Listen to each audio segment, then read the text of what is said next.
Os resultados da hipnoterapia são imediatos.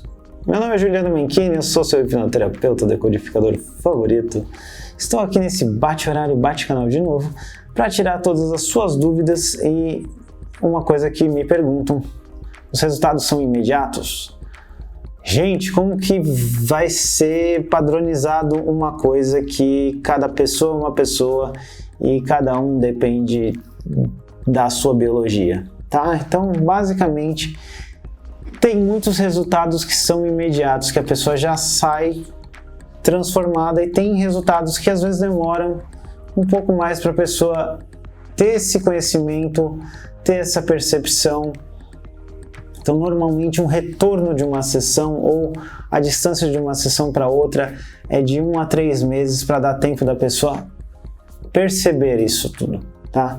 Tem gente que já sai transformada na hora, tem gente que demora um pouquinho mais, tá? Independente se a pessoa conhece a hipnose, se não conhece, tem hipnoterapeuta que vai perceber a diferença depois de um mês.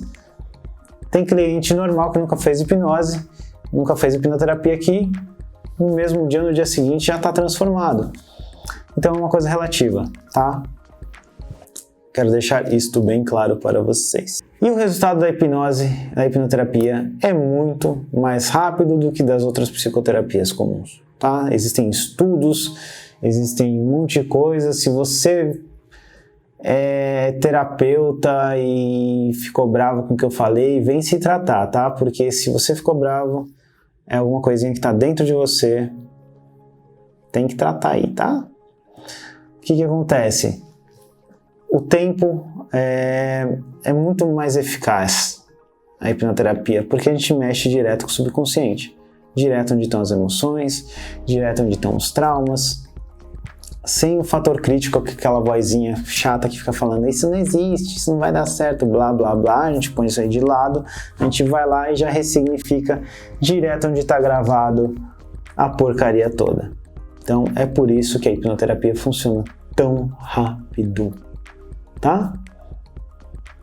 Se inscreva, dê um like se gostou. Se não gostou, dê um dislike. Faz favor, não vai custar nada para vocês. Manda esse vídeo para alguém, e qualquer dúvida pode mandar aqui, escreve aqui, eu tiro para vocês. E é isso, um beijo no coração. Tchau!